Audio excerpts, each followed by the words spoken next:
Okay, so good evening, everyone. This is the February 15th, 2024 Finance and Administration meeting. I'm Jim Spear, Michael Gardini, Mike Salmonson, Manager West, Assistant Manager DeZardo is here. And let's go to the agenda. First on the agenda is minutes from January, which Michael took.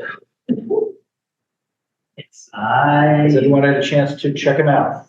Yes, I will move to approve the minutes of the January 2024 Finance and Administration. I'll second that. And we'll vote. Yes? Yes. Good, excellent. Minutes are approved. Okay, treasurer's report. So the treasurer's report was included in this meeting packet, including the budget versus actual and scheduled bills that would be on this evening's council agenda. You'll notice that it's a healthy amount this month. If you recall, last month we discussed the changing of the parameters for the schedule of bills. So this includes 6 weeks worth of bills, where historically it's been 4 weeks. So it's going from the start of January through February 9th. That way it's a better collection of bills closer to the meeting date. So we're not reviewing and approving bills from the previous month. I'd be happy to discuss any of the items located in any of the budget versus actual and scheduled bills, if this committee has any questions. I assume there were no surprises. Nothing jumped out at me. Nope, no surprises. Yeah. Okay. Is the increased spam, does that account for the overage, general overage, expenditures versus budgeted, actual versus budgeted? Could you give me, like, all of these categories seem to profit versus loss, profit and loss, budget versus actual, January 24. The total police is 8.5%. So that's the percentage of the budget that's used so far. Okay. And you're going to see that we're in negatives because we haven't started collecting real estate taxes yet. On the revenue side, you're going to see really big negatives because we've only collected $17,000 worth of real estate tax revenue for January. Earned income, same thing. That'll start flowing the next couple of months, which will then get us up to almost 100%. There are a couple of things that, so if you go in, like that first page, I would go more in onto the second page and beyond. And what I like to do, I just look at that right-hand column to see if any of those percentages, and we should be at pretty low percentages, and any of those percentages that are 50% or close to it, typically it means that we've got twice a year payments and we've made the first payment. There was one that I saw that caught my eye, and it was on page 4, which is the liability insurance for public works. It was like 79%. And so I think what happened there, if you look at the liability insurance line item for admin, we're really, really low. And so that might have been a fat finger on when I developed the budget, I might have put in the value for the budget for public works. It might be wrong and it might be too high for admin. So if you add all of the liability up, it should all come out in the wash. Okay. It's just in a different manner. Yes, it's still property and liability insurance, but I think that I might have put the wrong budget value in for public works. Like that's on page 4. Then if you compare it to admin, which is on page 2, if you look at, where is it at? General liability, about a third of the way down, 401,352. Right, we're only at 7.8%. Oh yeah. So that if you add those two together, that they all come out. The only other thing that I wanted to draw the committee's attention to was on the sewer fund. You'll notice that there is a big check that was issued, $34,254.74 to be exact, from the sewer fund, and we paid a bill that should have been a solid waste bill, it was accidentally paid out of the sewer fund. And so that transfer, we're just paying the solid waste fund back. But you're not, on this schedule of bills, or the profit, or the budget versus actual, you're not seeing that deposit yet show up in the solid waste fund. So keep an eye on that for next month. It came in February, it hit that account. So it looks like the $34,000 is just going into the ether. It's just not showing up on the solid waste side yet. All right, we'll watch for that next month.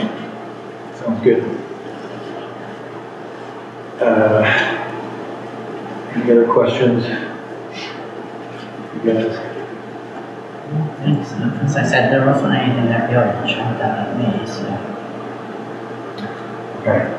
Oh, there was, I'm sorry, there was on page 1 under miscellaneous revenue, 178%. We have almost $1,400 in that account. That it was a quarterly reimbursement that we get from Flow for our EV chargers.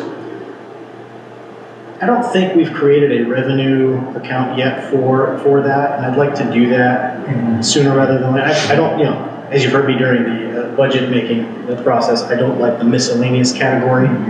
I told my accountant there should never be a miscellaneous category on my own right. P&Ls. The other thing that's really inflating that is that we received a one-time payment, which actually does go into the miscellaneous because it was a one-time. I don't want to go and create a revenue line item for a one-time, which was a reimbursement from Amtrak.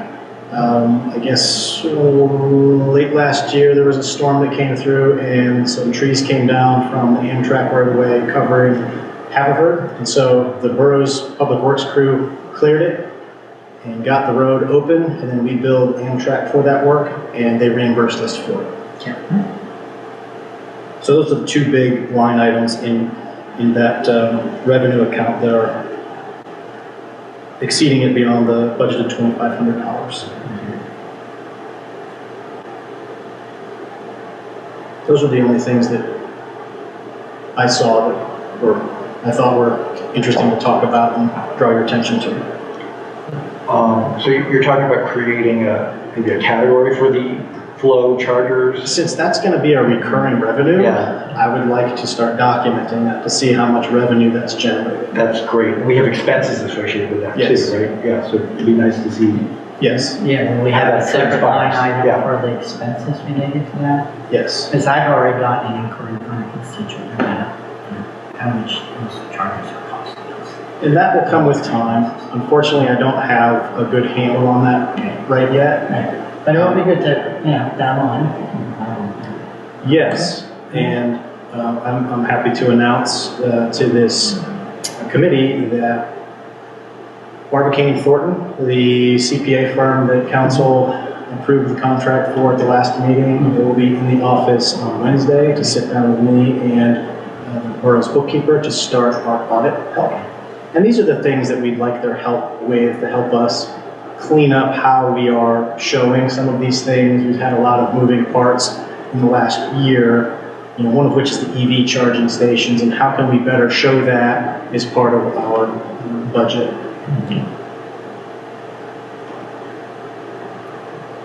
Great.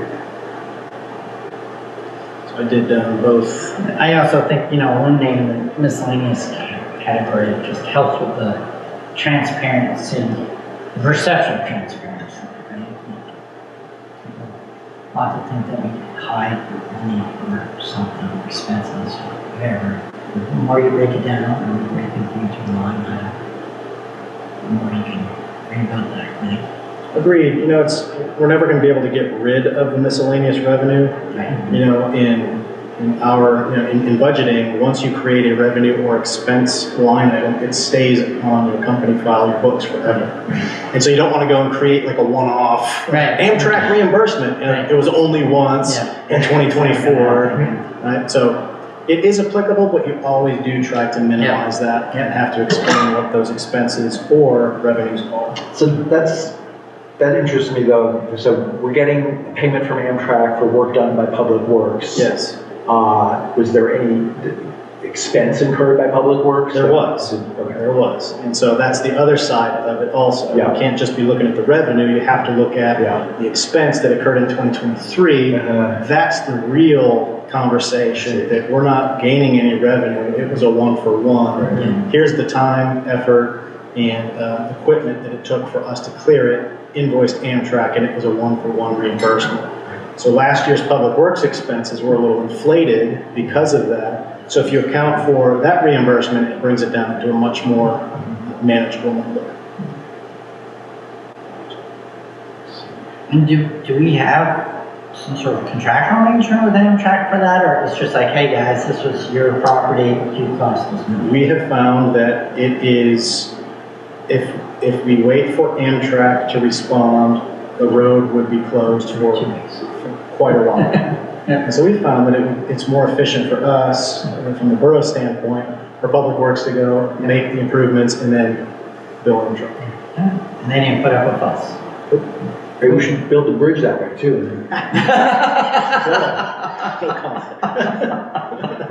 was a joke. Are we done on item 2, everybody? I think so. Okay, item 3, action items for Borough Council, scheduled bills for general sewer, solid waste, capital, highway aid, and green funds totaling $722,752.76. This is just a move to approve. Yep. To make a recommendation. To make a recommendation, got it. Would anybody like to move to recommend what I just said? Yes. I will move to recommend. And I will second. Let's vote. You vote yes. All in favor? Yes. Okay. Excellent. Discussion items. A, this is the topic I requested. We don't have to spend a lot of time on this. I would recommend we just look at it quickly now and take it home and sort of mull it over and think about it a little bit.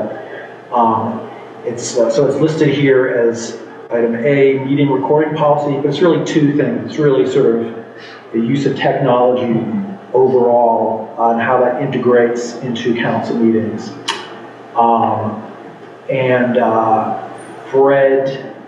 President Bush, he recommended that we structure one of the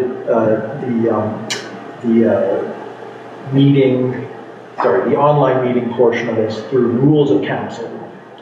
So I went through the rules of council and I just flagged everything I thought might even remotely be ambiguous that had to do with attendance of council members,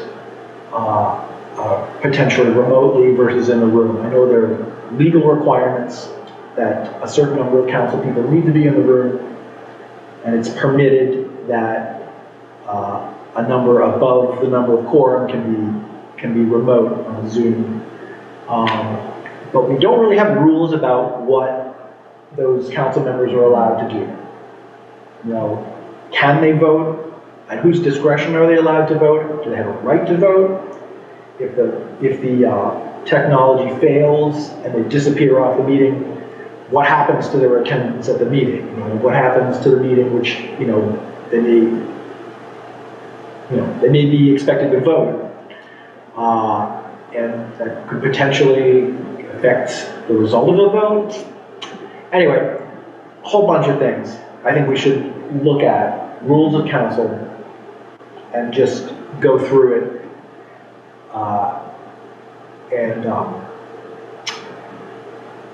Maybe it's going to be more obvious to you guys than it is to me, but I think we could use more specificity.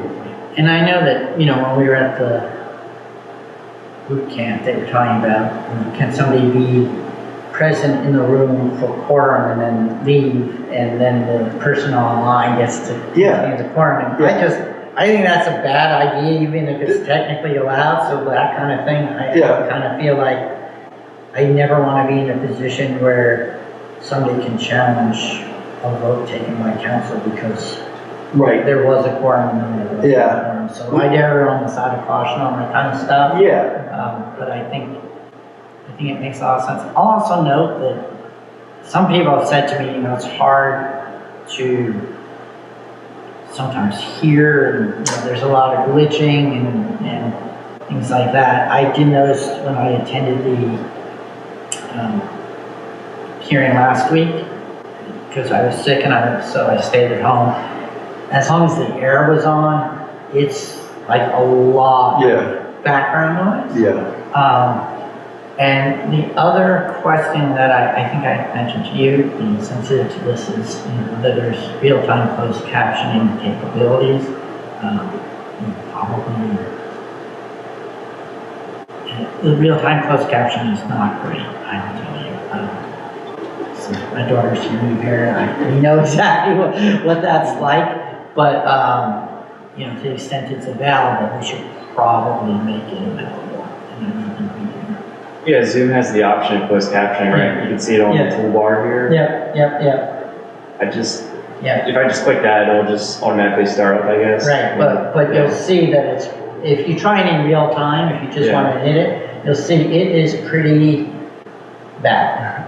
Or at least it was during COVID. That's not so terrible, actually. Yeah, so I saw that too. That's awesome. it said that's awesome at first. But you know, the problem is like when we just talk over each other, it gets all jumbled. So, but it's this actually is not nearly as bad. At the beginning of COVID, when they were doing it, my daughter actually said, "Can you call the school and tell them to turn it off? Because it's actually worse than just me turning the volume up and having the sound go in my hearing aids directly." Yeah, I think it's actually not bad. I mean, maybe we can leave it on and... Yeah, let's see how it does. Yeah. I've noticed that sometimes when I download the video, there's a transcription in the right column. Okay. I don't know whether that's generated in the background or something, but I think it automatically does it in the background, It's not good about telling who is speaking. Like, Right. There won't be any, Mike said this, Jim said that. This isn't bad. No, it's not bad at all. Okay. That gets to perhaps another topic, which is sometimes this stuff just fails, and we're having a meeting with no recording, or there's no. We've all come to expect that there's a recording going, and that people are able to access it live and later online, but sometimes it just doesn't work out. So one thing I would really like to do is run a backup, which is running right now. So I can demonstrate this later when we see the recording. So at this point in the meeting, I will just switch over to this camera so you can hear what this is like. Now, we'll, imagine that the Zoom has failed, maybe the internet has failed, or the OWL camera has gone down for some reason.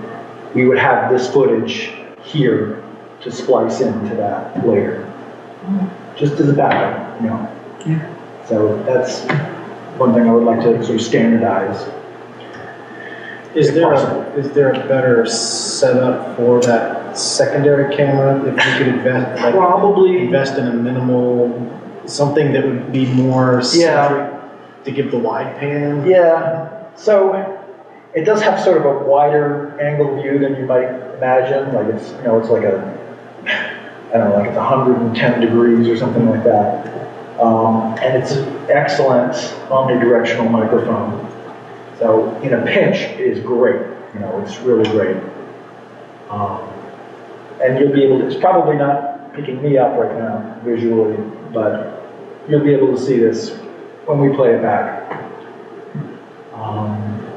And later, I'll just switch back to the Zoom camera now. I mean, the OWL camera. So those are some things to think about. Also, maybe we should look into what some other municipalities do, if anything, to see where we are. Whether are we providing expected services? Are we going way over the top? Or falling short in some areas? Like, how accessible are we really making these meetings? I would argue we want to be as accessible as possible, provide people as much transparency as possible, and do everything reasonable. provide that. I mean, especially, I guess we could also, as regards the, the question of like updating, just to work out any kinks in the rules of council, we could also look at what other municipalities that are kind of like peer municipalities, whether they've updated theirs, and if so, kind of like how have they structured that? One thing we also learned at our training, which was strange, was that I think he said that the mayor is never allowed to vote online for some reason. Yeah, Did you remember that? they did say that, and That was- that struck me as odd. That was another head scratcher. It was like, really? Because they're not part of the quorum I don't know. of council. He didn't really explain Yeah. that, and I thought that was odd too. So just some little things we might just need to sort out to make sure we're on the right side of the law. So for a lot of those things, his advice was, Check Check with with your your solicitor. Yeah, okay, that's gonna be part of it, Yeah. obviously, we don't wanna just frivolously fill up hours, but, Yep. when we get to that point, we can. Yeah. Okay, so we'll consider this, we'll bring it back next Yep. month? If I Awesome. could just, talk from the perspective of municipalities, that the recording of a meeting, a video recording, seems to be pretty standard now. If you look at municipalities in our region, usually 24 to 48 hours after a meeting, they'll make a recording of the video available. So that's become standard practice. I don't think we are going above and beyond. I think we're going above and beyond with this setup. This is pretty involved on your part specifically, so Jim, right? And I appreciate you doing it. It's that we're always going to be in a disadvantage because we're just kind of cobbling it together. We haven't invested. It's a significant investment to have permanent AV capabilities. Well, and one of the issues is sometimes we're in this room, sometimes we're in the other room. Like if school board has it, mounted into the ceiling and thing, like that doesn't work if you're going to be in a different room sometimes. And especially the more critical meetings are more likely going to be over here. And the school district and the township have AV employees who are dedicated to this. So yes, we should aim to make this as simple as possible, as plug and play as possible. I will say that, one of our constituents that I copied with last week is a former head of AV tech, whatever, from neighboring school district, and he's complained about our technology or lack thereof and offered his services. And I'm happy to take his advice on what he thinks we could do in terms of, maybe we should invite him to a meeting in Aspen next month and say, will you come next month and talk to us about what you think we can do to improve our AV? I will say, attending the hearing last week, when the heat was on, it kind of provided this background noise that needed hard to. Which year was that? It was the Planning Commission? Planning Commission. So, But there was a I think you moment, even got up Yeah, and you got up. turned it off or something, because it was, I think somebody said something online. You got up and noted it and turned it. But it is sort of interesting because it creates this, I don't know whether it's specifically where the placement of the microphones was. More of an but it's issue. Really picking. It's more of an issue with the HVAC system. It shouldn't really be that loud. Yeah. Yeah. We're still working that out with the vendor. All right. Yeah. okay. Done with this topic? Yep. Excellent, okay. B, borough office hours.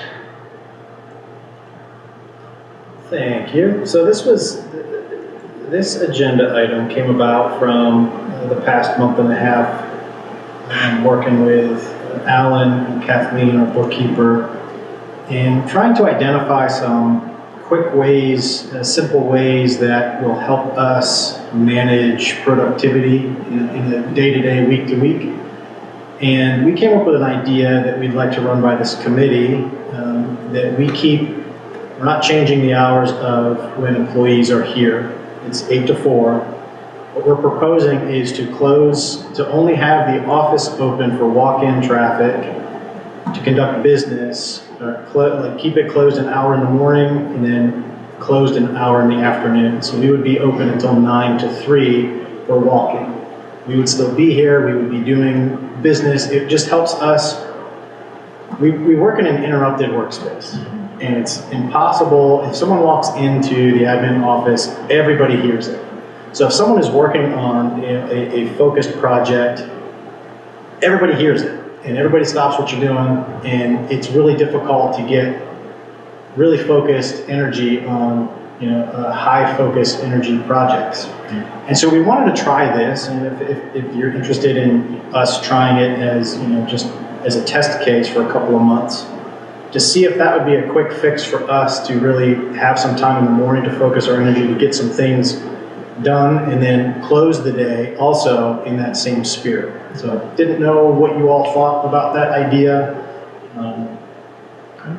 I like the idea. I always try to not schedule calls before 10, so I can come in, plow through all the junk emails, and kind of figure out my day before I get interrupted in the ways, and also be able to talk internally to the other lawyers in my office. And it's really helpful. It's kind of my cardinal rule, nothing before 10. Unless it can't be avoided. My only concern about starting late is if somebody's working, like me, if I'm working downtown, you just cut off my only opportunity to stop in before I go to work.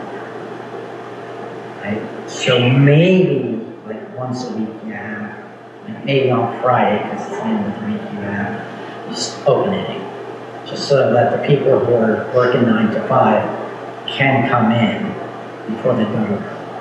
That's my only, maybe once a week, extending.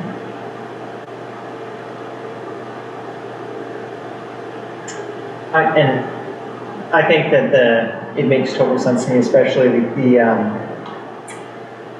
speaking only for myself. I know that like if I'm able to actually like get started working on something and have some momentum going, it's much easier for me to remain focused on it even as chaos occurs around me, because it's much harder for me to get started on something if immediately there's a lot of competing activity.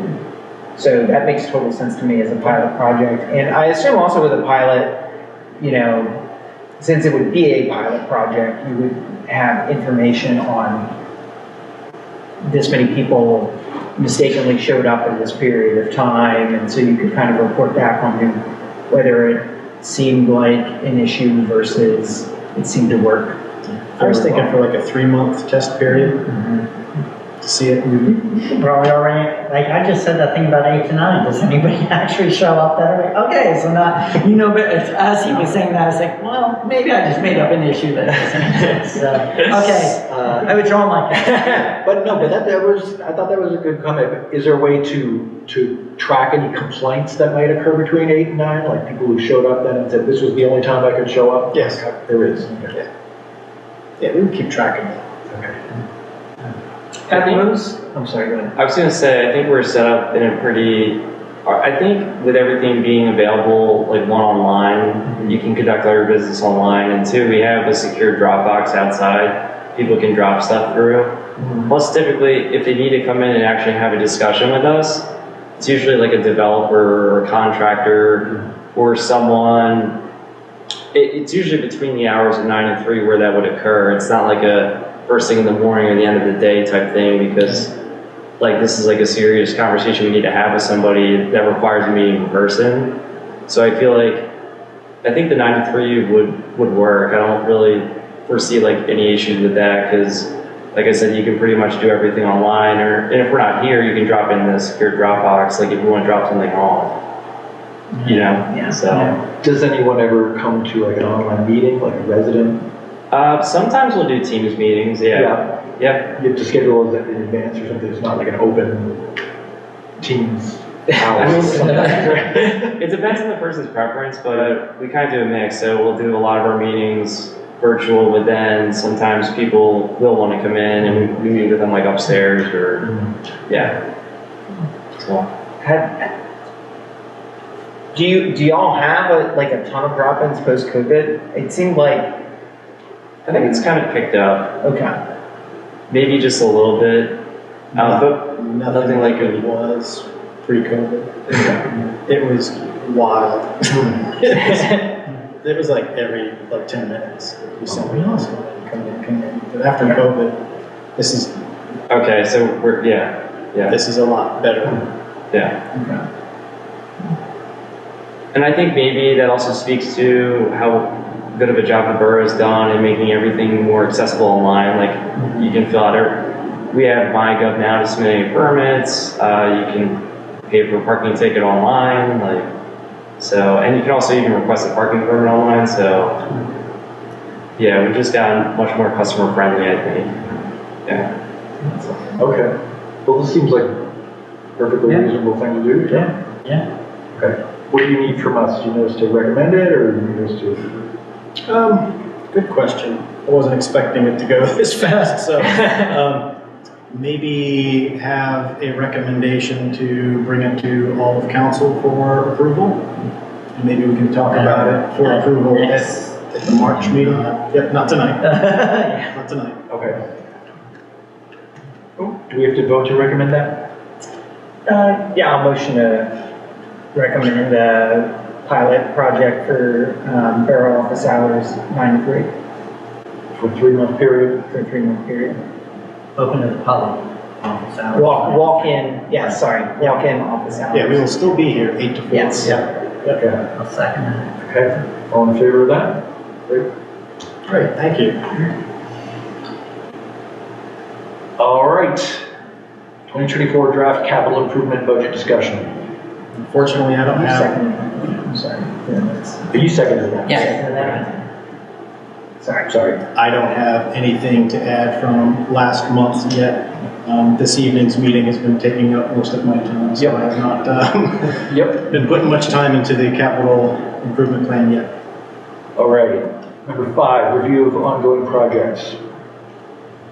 This was that, we had talked about keeping some things on the agenda yeah. that we don't necessarily need to talk about, or just keep them current. I don't see anything on the agenda, so I don't believe. Nothing here. All right. Public comment. Cindy, Is anything? Richard? Oh, I'm just an early bird. I'm sorry. Is there anyone online that wants to chat?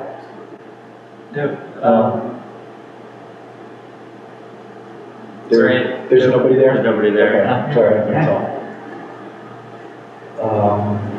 Okay, Oh, well, then I'll We done move to adjourn. okay, I will second that.